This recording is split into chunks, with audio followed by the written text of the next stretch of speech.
सभी भक्तों को श्री शिवाय नमस्तुभ्याम। ओम नमः शिवाय।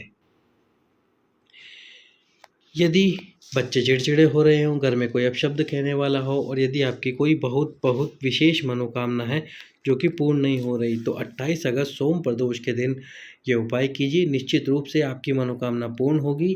उपाय किस प्रकार से करने हैं बताते हैं आपको। तो सबसे पहला उपाय वो है, यदि आपके बच्चे चिड़चिड़े हो रहे हैं, आपकी बात कहना नहीं मानते, तो उसके लिए आपको क्या करना होगा।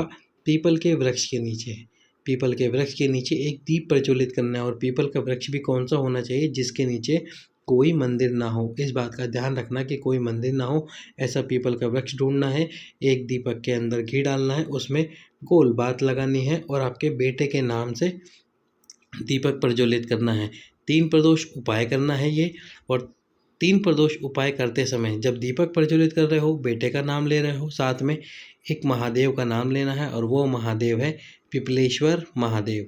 पिपलेश्वर महादेव का स्मरण करना है और फिर ये दीप प्रज्वलित कर देना है आपके बेटे के नाम से, पिपलेश्वर महादेव के नाम से। यदि कोई दूसरी संगत में जा रहा होगा, वो चिड़चिड़ा हो रहा होगा या किसी गलत रास्ते पे जा रहा होगा, तो पिपलेश्वर महादेव उसको सही रास्ते पर ले आएंगे।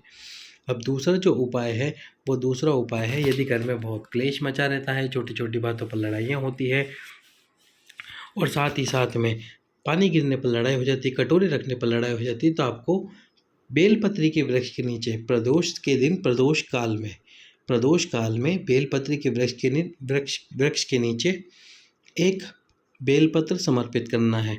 अब बेलपत्र कैसे समर्पित करना है, आइए पहले वो बता देते हैं।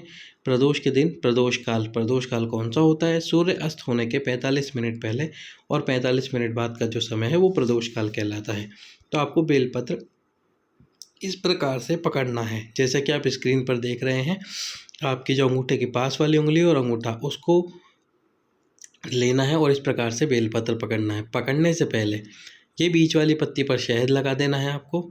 शहद लगाने के बाद में बेलपत्र को इस प्रकार से पकड़िए और ऐसे के ऐसे ही आपको बेलपत्री के वृक्ष के नीचे इस बेलपत्र को रख देना है, यानी कि समर्पित कर देना है। ऐसे ही पकड़ के रखना है जब तक पेड़ तक ना पहुंच जाओ और समर्पित कर दो। घर में कितना भी क्लेश मच रहा होगा, कितनी भी लड़ाइयाँ हो रही होगी, वह समाप्त हो जाएगी। अब चलते हैं अगले उपाय की तरफ।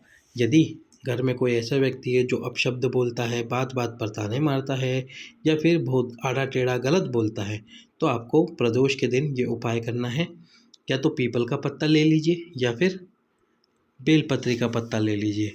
यदि पीपल और बेलपत्री का पत्ता ना मिले तो पान का पत्ता ले लीजिए। जो खाने वाला पान आता है उसका पत्ता लेना है। अब उस पूरे पत्ते पर आपको शहद लगा देना है, अच्छे से शहद लगा दीजिए। शहद लगाने के बाद में इसके ऊपर रखने हैं आपको 7 दाने चावल के। 7 दाने चावल के रखने हैं और वो भी आखा दाने, एक भी टूटा हुआ दाना ना हो। 7 दाने चावल के रखने के बाद में इस पत्ते को अपने हाथ के ऊपर रखना है। हाथ के ऊपर रखने के बाद में बेलपत्री के वृक्ष के नीचे प्रदोष काल में सीधा का सीधा जैसे आपके हाथ पर रखा हुआ है वैसा का वैसा इसको बेलपत्री के वृक्ष के नीचे रख देना है। उस व्यक्ति का नाम स्मरण करते हुए, जिस व्यक्ति ने परेशान कर रखा है या बहुत आड़ा टेढ़ा या उल्टा बोलता है, उसके नाम से इस पीपल के पत्ते को या पान के पत्ते को रख देना है। जिस हिस्से पर शहद लगाया है और 7 चावल के दाने रखे, उसको ज़मीन की तरफ मत रखना, ऊपर की तरफ रखना। जैसा आपके हाथ में रखोगे उसी प्रकार से रखना। फिर आपको आपके हाथ की अंजलि में, यानी अपने हाथ में, सीधे हाथ में, जैसे पंडित जी हमको चरणामृत देते हैं और हम अपना हाथ करते हैं, उसी प्रकार से हाथ करना है और उसमें थोड़ा सा जल डालना है।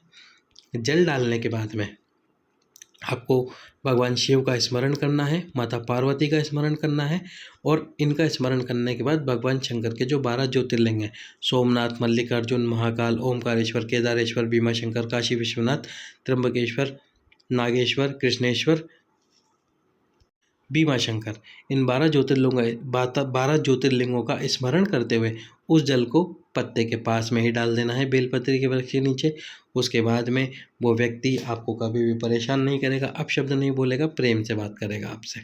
अब अगले उपाय की तरफ चलते हैं। तो अगला जो उपाय है, यदि आपकी कोई विशेष, बहुत विशेष और उससे भी ज़्यादा विशेष, यानी कि विशेष का स्क्वायर मनोकामना है या फिर संतान प्राप्ति ही की कामना क्यों ना है, तो फिर आप प्रत्येक प्रदोष के दिन ये उपाय कीजिए।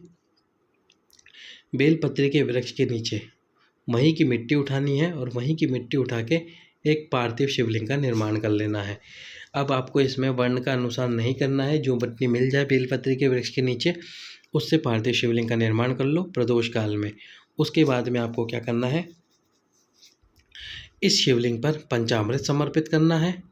पंचामृत समर्पित करने के बाद में 5 श्वेत पुष्प यानी कि सफ़ेद पुष्प समर्पित करने हैं, थोड़े से काले तिल समर्पित करने हैं और एक समर्पित करना है जनेऊ यानी कि यज्ञोपवीत। ये सारी वस्तु समर्पित करने के बाद में एक घी का दीप गोल बाती का प्रज्वलित कर देना है।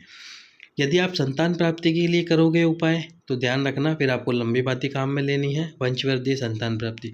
लेकिन आपकी कोई विशेष मनोकामना है या फिर धन प्राप्त नहीं हो रहा है या कोई ऐसी मनोकामना है तो उसके लिए आप गोलबाती का इस्तेमाल करें। लेकिन जब माताएं बहनें करें और वो कामना संतान की प्राप्ति हो तो आप लंबी बाती का इस्तेमाल करेंगे।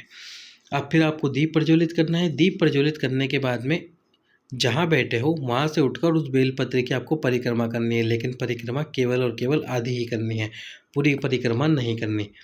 इस प्रकार से आपको जाना है बेलपत्री के वृक्ष के पीछे से और आधी दूरी से वापस लौट कर आ जाना है। पूरी परिक्रमा नहीं करनी, केवल एक परिक्रमा करनी है, वो भी आधी परिक्रमा करके वापस लौट कर आ जाइए अपने स्थान पर। उसके बाद में आपको जब दीपक बुझ जाए, शांत हो जाए, ठंडा हो जाए, उसके बाद में उस शिवलिंग के ऊपर जल डालकर विसर्जन कीजिए और विसर्जन करते समय आपकी वो मनोकामना बोलिए। निश्चित रूप से आपकी मनोकामना पूर्ण होगी। 3 प्रदोष लगातार उपाय करना है। अगर मनोकामना पूर्ण ना हो तो आगे भी उपाय करते रहिए और यदि पूर्ण हो जाए तो भी आगे उपाय करते रहिए। 6 प्रदोष लगातार कीजिए, पहले 3 प्रदोष और उसके बाद में 6 प्रदोष लगातार ये उपाय कीजिए। सभी भक्तों को श्री शिवाय नमस्तुभ्यम। हर हर महादेव।